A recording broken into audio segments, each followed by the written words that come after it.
My name's Daniela. I'm your host. I'm Penji's partnership coordinator. Welcome to Fully Managed. Today, joined with a very special guest, Gal from Borenstein Group. And we're going to have a great conversation today. We talk about marketing, we talk about business, and we help assist you guys in your journeys. Hi, Gal. How are you? I'm very excited to have you.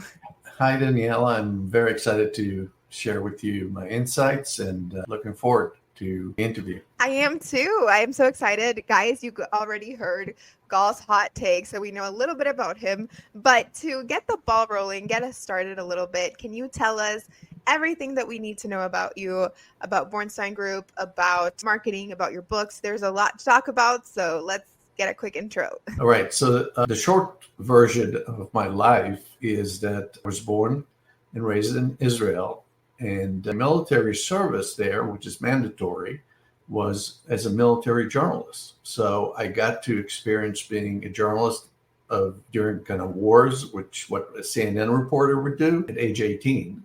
And then when I graduated at age 21 from the military, I looked for a radio, television, and film school. And lo and behold, Israel is a small country.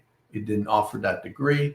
So I asked my dad, would you be able to help me pay tuition if I found a university in America? And I'm on a foreign student visa. And my dad said, yes, if you go there and come back after 6 months learning English, that'll be terrific. And if it's of interest to you, that'll be even better. And I have exactly enough money for 6 months, or a semester, if you will. So I got on the plane. I landed on January 4th, 1990, which was the coldest day in the history of Philadelphia. And there was about 12 inches of snow covering the airport. And I had to wait with a very thin coat and my suitcases as it was snowing, as the airport was completely blocked by ice and snow. And typically what you do is you basically find a cab. Well, being a complete stranger to the country, I basically hailed for a cab, and the cab says it's going to be $150 to get you to the western part of Philly, where there was an international house for students, which I had the address to. My common sense kicked in, and I said, there's no way it costs $150 to go 5 miles. I mean, I understand the value of, transporting somebody through the snow, but still, it doesn't make sense. So I stayed another 2.5 hours. And then for $15, I was able to make my way to the promised land. In that case, it was actually to the house where this international students were being hosted. And then I started my career really at age 21, being older than most people that start college at age 18. And it gave me a unique opportunity to study at Temple University in the School of Communication. And the major was called RTF, Radio, Television, and Film. A funny anecdote is that when interviewing different students that were taking the program, half of them believe that there won't be any papers that you have to write because you're just going to watch movies and film and radio. And to this day, it amuses me because RTF, the name of the major, came for some rather than fail. And we basically distributed T-shirts with that. And that became something that I kept in my mind. One of the most significant part of who I am really was the principle of nobody gives you knowledge. Nobody basically is born a genius. We are creatures of learning, and I consider myself a perpetual learner. So even in 1992, when I graduated from Temple University, I was probably one of 50 out of a class of thousands of people that actually knew how to use PageMaker, which is now the layout software that's used on Canva in the new edition. But then editing a layout of a newsletter took 12 days because you had to create layout. So I learned how to use creative tools, but most importantly, I was computer literate, and most of my friends stayed away from anything that is called a library. So that set the course for the rest of my career, which was studying about communications, studying how to actually use communications in a good way and in a negative way, how to use and leverage psychology to create influence, and most importantly, how to encode and decode and code again based on customer feedback. And that passion for actually playing a psychologist by creating messages for advertising, marketing, and PR was very exciting to me. And then it got married with something that at that time was like talking about doing a degree in space cadet type of operation. And I studied and graduated with a minor in telecommunications. So when somebody said, you're studying telecommunications, not even engineers knew what it was then. And that was basically the prehistoric, pre-browser of the internet. And then a few years later, of course, Netscape and the entire internet generation has begun. So from there, I moved to Fairfax, Virginia, because George Mason University was the first university in the country to offer a techno MBA, which was basically saying it's an MBA, but with a concentration on technology, knowing that the technology economy is going to be huge in the coming years. And taking that knowledge, I graduated only to realize that the only job I was able to get with all this experience of journalism, finishing an honors program, knowing things about telecommunications, which becomes the internet, there were no jobs available. There was a recession. And because I didn't have a family here, I came on my own. I wasn't fortunate enough to have those friends that you can connect you with somebody, and there was no LinkedIn to kind of say, hey, maybe you can connect me with this person or with this person. So what's fascinating about it was that there were no jobs. So when I saw a help wanted job for a marketing assistant, I took that job. And the job paid $28,000, which is essentially what they paid receptionists at the time. But very quickly, in a small company of 200 people that focused on telecommunication systems, at the time it was the first digital phones, computer telephone integration, which today we call auto attendants and bots and AI bots. I got to kind of learn from scratch how to kind of help engineers who owned the company communicate. So in the first 2 weeks, I was rookie. By the third week, people came to me and say, Gal, we want to do this. We want to have communicate with our customers. How do we do this? And I said, let me think about it. And I had a system of taking a sticky note and put it in my couch, the place where I was sitting. And then one day, the vice president and the president of the company were walking through the halls of the main place where everybody was working. And they see a wall full of sticky notes of different ideas that people came to give me, but most of them, can you do this for me? And they were kind of shocked because their experience had been that, they tell somebody to do something, unless it's an order, it doesn't get done. And to me, it was exciting to try all these different things. So that really kind of gave me the anchor experience that led to the birth, if you will, of the Borenstein Group. And the Borenstein Group was born because I identified three key, very interesting dynamics. One, when I was the marketing assistant, we needed an agency to come and help us. And what we found very quickly by me interviewing the agencies that were coming to pitch were the best, that they would send the president of the agency to the presentation.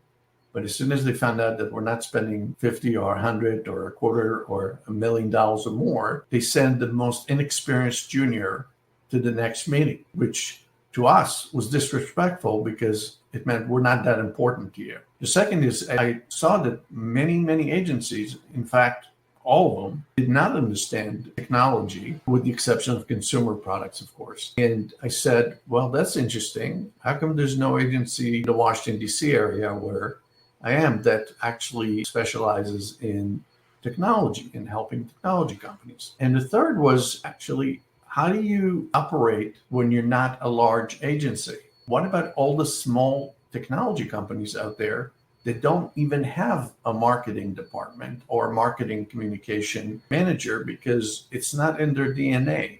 They're thinking that the most sophisticated technology that they build, and they call it R2-356-8, because that's how coders and programmers and engineers think, which is logical. And they believe that by the merit of their technology, they'll be successful, only to find out that no, people need a reason to buy. People need to have a brand that they can associate it with. You can't really sell something if people don't endear themselves to the product or the service. And that really kind of clicked in my head. So I took $1,000 extended Visa check loan, which is basically loan on your credit card with 30% interest that allows you to withdraw up to a certain amount. My credit limit was $2,000 because I had no money. That was the funding of the Borenstein Group. $2,000? Yes, $2,000 on a credit card, which at 30% interest. That's like impressive because not a lot of money, also a lot of debt for someone who's starting from zero, and somehow you've grown all of that, right? Yes, and really kind of it was a challenge that I took to myself and to say, what does it take to actually build a business? Knowing that one of the secrets was that I never even sold lemonade stand. So I learned how to sell and develop business by listening to tapes as I was going to pitches and learning from the best of the sales masters, like books on tape, and learned, what's important, what's not. And probably the single most important thing that I learned from all these audio tapes was you are the sale. And which meant when you go in and you sell whatever it is or you develop business, you are the sale. So if people don't trust you, if people don't believe in you, it doesn't matter what the name of the company is. And it looked reasonable, but making it and manifesting it into reality required looking like the part and being the part and living the part. So one of the most amusing memories was I started an agency with one employee, which was me. So what do you call a company? Well, it could have been Borenstein Communications. It could have been Borenstein Communications. But I thought in my head, well, what happens if somebody's thinking, we want to work with this agency, but it sounds like they have only one employee. So I called the company the Borenstein Group. The Borenstein Group meant there's obviously more than one, and it took on very quickly. You became an actual group later. Yes, like my kids always say, get your own group. So what happened, essentially, the Borenstein Group immediately gave me credibility to go into places and network with people, with CEOs of companies, and they never really asked that question. How many people work for you? And in fact, most people believed that I am the spoiled kid of a legacy agency owner. And I'm basically, there's a dad or there's a old money behind me. And I'm just a kid because I was 26 at that time. So super young. Yeah. Yeah, super young, but very ambitious and not taking no for an answer. And probably the most important thing was operating under the mantra, really, or motto that no one's really smarter than you or better than you. I think people are just more experienced, I would say. You can get the experience to have the same skill level that someone else has. And you can learn the things that they already know, but because you're starting to learn a little ahead of the curve, that really gives you an opportunity to get ahead in the game and really create something that's unique. So because I knew a lot about every technology that was around because of my techno MBA, there was no match when I was going into a presentation and another agency was coming and saying, well, it's all about the colors and it's all about being purple or being red. And there's a smart tagline. And I would come in and say, what is your marketing strategy? Why are you interested in even working with an agency on your PR, on your marketing, on your branding? And what I found very often is that the lonely child, if you will, of this industry is marketing strategy, which required an understanding of how do you build a business plan. Not the whole business plan, not the financials, but the why, the what, and the where. And when in order to be successful with whatever it is that you're doing. Interviewing their customers and benchmarking what they see as the most important thing about the company, and then marrying it to what the management that wanted to produce a campaign was thinking. And by literally learning how to match the behaviors of different organizations with their customers, with their employees, and aligning it with executive management, that really kind of what helped the Borenstein Group become a name that very quickly became synonymous with strategic marketing. But under that umbrella, strategic marketing for some people sounded like a kind of a scientist sitting in an office, Yeah, or like data. or a nerd, right, that doesn't Yeah. really understand and not creative enough. So I changed my business card that said at the beginning marketing communications, or integrated marketing communications to be exact, to marketing, branding, and PR. And suddenly the floodgates open, and it was amazing to see how many people suddenly understand what we do. So that really is the short version, if you will, of how the agency started. Fast forward 28 years later, Borenstein Group is one of the only agencies that I know of that are privately held, that have been in business for that long and sustained the same audience, which is business to business. And till today, we are working with executive management, with chief marketing officers, with directors of marketing, and a lot of CEOs of very, very smart technology companies that need more than just creativity.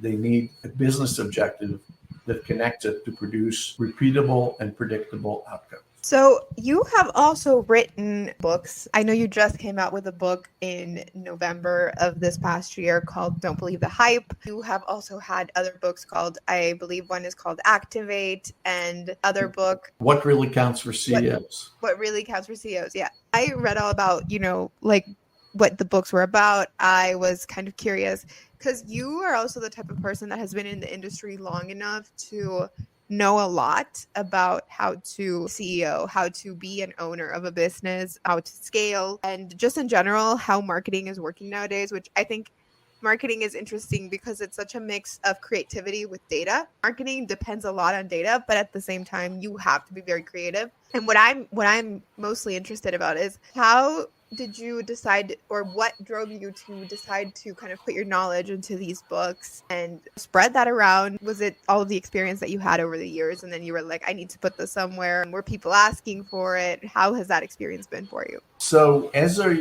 kind of start kind of creating training for my employees and interfacing with a lot of CEOs, I realized that most of them have counter dynamics, and the counter dynamics puts them in one camp or another, but they still don't understand how marketing and branding and PR work together in concert to promote their cause. So my first book, What Really Counts for CEO, was simply taking all the interviews at work that I had and asking CEOs, well, if the marketing campaign worked, what does success look like? Another adage that was very true is in many companies, even today, marketing and sales hate each other. The sales people in the organization think that the marketing people are just sitting and doing nothing, or do not produce anything that is important. And then, of course, the marketing folks in the company, even at the smallest or the largest companies, have contempt for the salespeople because they always ruined a theory or a measurement or a campaign, or didn't follow up with the prospects. It used to be by phone. Now it's email. Now it's bots. It's What's really CRM. interesting But is it's that amazing. It was taking those interviews, and I said, well, if you were a CEO and you had a sales department and marketing department and an agency, what are you thinking? So I wrote it through the eyes of a CEO, but also helped it understand essentially what is important for them to know about their own people and the professionals they're working with that they should be watching out for, and how to basically be successful. The second book, very quickly, was Activate, which was all about ushering the digital branding age and understanding that a website can no longer be a brochure, an online brochure, which it used to be. understand the intricacies of using data analytics to create more than just a theory of success, but actually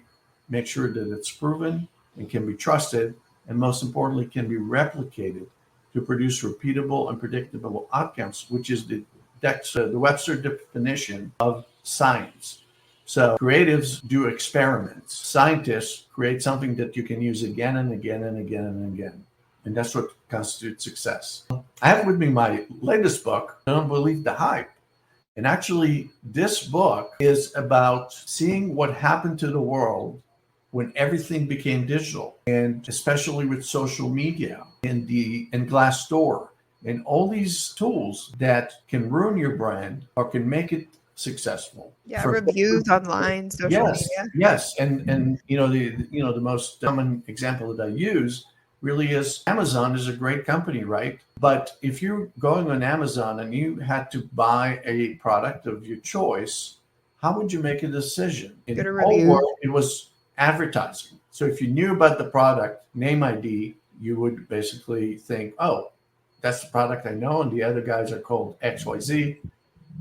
I don't know what it does, so I'm not going to buy from them, right? Amazon changed the system to reviews, real people actually putting reviews about what they're experiencing. So if you saw a product that had 5 stars but 8 reviews versus another product that had 1,000 reviews and there was 3.5, you would make a decision based on what are you able to trust. And that basically anchored the book to talking about what is digital trust and how you can measure it. So between fake reviews and real reviews and data analytics and social media, and most importantly now with social media influencers that are getting actually paid, but they look like they're authentic influencers that are basically really talking from the heart. Well, there might be a few of them, but some of them are if you think about interested in the finance. Kardashians, if you think about the kind of the pioneers of the influencing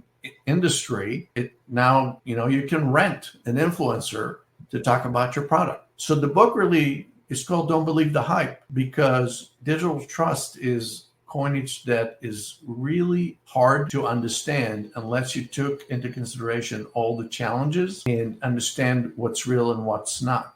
So my message to all professionals, whether you're buying something or you're CEO or a chief marketing officer that develops your brand, is you can't believe one thing. And you certainly can't believe just because analytics show that a lot of people visited your site or a lot of people responded to your CRM marketing campaign, or you got published an article in a Washington Post or a New York Times. Now you made it. It doesn't work that way. You really have to understand the consumer behavior, the business strategy, and connect the dots to what are the tools and methodologies that will allow you to be successful. And that's really kind of what this book is about, is to say, don't trust anything. You can test everything, but you have to trust but verify at the end of the day in order to be successful in marketing, branding, and PR, which now is merged with social media. Social media, it has really come to change the game. I think we can all agree. The internet in general, marketing has really influenced marketing, has really sort of brought digital marketing to a kind of, I guess, popular state. Yes. I think digital marketing used to be popular, but not as much. And it was definitely handled differently. Even when internet had already started, I think it's just social media specifically really changed how digital marketing was handled. And we see a lot of brands kind of tapping into that in the coming years. And now it's like every brand has to be doing some form of social media marketing, even if it's minimal. Having social media presence has become a priority for most branding. So I can totally agree with how much that has changed and how the public's perception of brands, products, services has changed due to all of that. So it totally makes sense. Yes, and really kind of what has changed also is who's the messenger, not just what the message is. And the biggest places where we actually start seeing it in the marketing world, start paying attention to, when Facebook became kind of the main platform a few years ago for exchange of opinions, only to find out that the Russians and the Chinese were able to create American personas and put political campaigns that looked like they were coming from Americans. And that basically opened the eyes of all social media organizations, including Twitter and Instagram and all these different places were putting information. And that's the question is, am I watching something real? Fast forward to deep fake and avatars that you can program that shows a person actually selling you the product, and they're smiling, they're using the terms, they're very convincing, and people don't know that it's a digital avatar that doesn't have feelings or doesn't really have any connection to reality, but that becomes the reality for the people that are watching it, and it increases engagement, and that basically a ball that rolls all the way to market. I think what you were sharing is really important because I think also, whilst the public doesn't understand fully how marketing is, I do think we are seeing a more educated audience, especially with younger generations. They're a little bit more savvy on marketing because it's so much more present, and I think a lot more shameless about it being marketing. I think marketing tactics were a little bit more hidden or not as obvious before, and we had an audience that was a lot less conscious or didn't care so much. I think with the younger generations, you see that being sort of a shift towards more conscious audience, and then they're demanding kind of like disclosing that you are being marketed to, what the monetary gain is for who is being promoted. There's just disbelief in general. So I think that's also going to be something that's going to be changing the digital world in the coming years. Absolutely. And it comes back to what I said about digital trust is people have now more of a democracy, if you will. Anybody can go on TikTok and put a video and with their opinion, and if people like it, it becomes kind of a following, and the following becomes a bigger sharing community of knowledge about what works, what doesn't work, and whatever opinions are being promoted. But still, at the end of the day, as the generations basically go from Generation X to Generation Y to Millennials and now to Gen Zs, I have 3 adult sons that graduated recently from colleges, working in the workforce, and they're actually my best focus group for anything that we do at the Borenstein Group, because they, as you described, are very fickle about trusting anything, and at the same time, they show me what works and what doesn't. So in a way, I take what I know, but I also listen to what a new generation of consumers is considering effective, and what worked yesterday will not work tomorrow anymore. And you got to be agile and being able to use multi-channel approach. So it's none of the above or some of the above, or, creating a whole new concept, how to communicate. And I think that's a very exciting age to be in marketing, to be in PR, to be in social media, for anybody who's creative and seeks to influence people through the techniques that we described. Yeah, I think it's very interesting. And I want to urge all of our audience to purchase your book, to go and check out your website. Guys, if anything that we have spoken about has resonated with you, Gal, I want you to tell us where we can find you, where we can purchase your books. The moment is yours to tell us what we can do to work with you.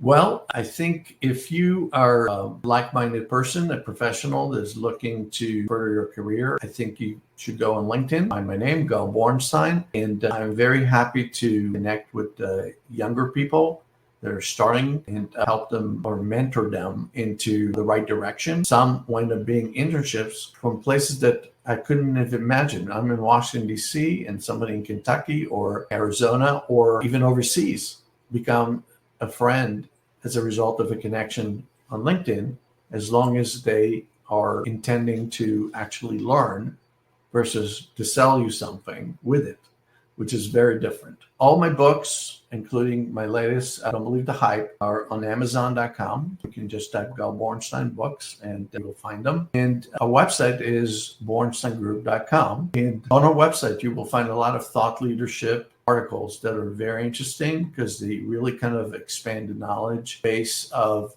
how do you do things, how do you attract leads, how do you create a brand, how do you rebrand a company with 33,000 employees that had come from 6 different companies with 6 different cultures. All these different things, we try to basically analyze it at the company and promote it in a thought leadership article and creating handbooks, seminars, workshops, anything that can help clients and people that want to be clients, prospects, to choose the right agency, which I believe is the Borenstein Group. Awesome. Yeah, I will be adding the links to that on the description, like I said. So everybody go and click on those links. Guys, subscribe to the channel. Thank you so much, Gal, for being here today. I think you have such a great career and you're so knowledgeable. So it's great to hear from people like you who are always very experienced, who know a lot about marketing, who have been in the business for so long. Your perspective is also always very, very interesting and very, very educational for us who are young and learning about this. Thank you so much, Gal, for being here.